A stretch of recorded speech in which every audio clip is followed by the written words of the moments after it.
Namba dzangu ndidzo dzamuri kuona pascreen apo. Kune vaya kunenge kwaingoitika nyaya ikoko, tinouya for free, hatidi mari yako, hatibhadhariswe. Tosvika tichingoshuta video zvinenge zvangoitika, even kumaraini kwenyu ikoko tinouya tichingoshuta video. Kana une nyaya iri kunetsa, tinongouya tichishuta video and then tibva posta pano patirare 263. Pane avo varada kutanga futi kucreata content vadaita zveYouTube. Pane YouTube channel iri kutengeswa ine 2500 followers yepaYouTube.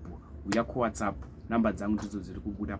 Ndichikutsamirai zvekare pano patirare 263. Uchiri munyowani kusubscribe pano paYouTube channel mahara, ndinokumbira usubscribe utena on the notification bell. Zvinozobatsira kuti iwe unge uchiwana ma-updates munguva inotevera. Nyaya ndakakubatira muzuva ranhasi nyaya yakaitika kumberengwa. Zvinosiririsa, zvinorwadza zvikuru. Tinokumbira kuti nyore mucomment section kuti rests in peace kuna Ana Siziba. Ana Siziba zviri kunzi vakabika tea nehanzvadzi yake uyo anonzi Lilian Nungu.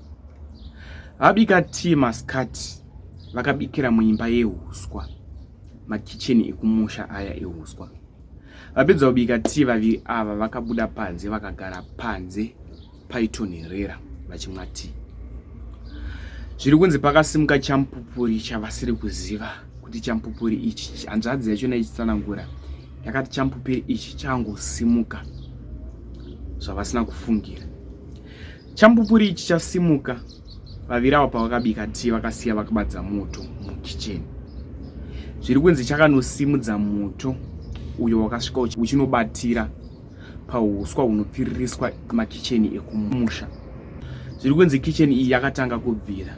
Kicheni yatanga kubvira, Ana Siziba, Gogo ava vakamhanya mumba vachida kunodzimura moto.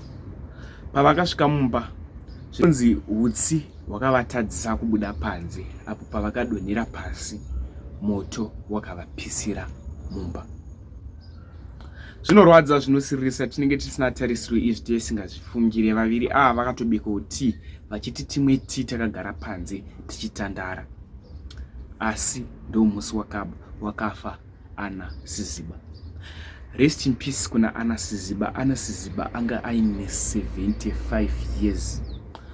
Zuro ramurugari tasina tarisiro izvi tasingazvifungire kuti pauchapinda mumba uchida kudzimura moto kuti kicheni yako isatsve, ndo kufa kwauchaita.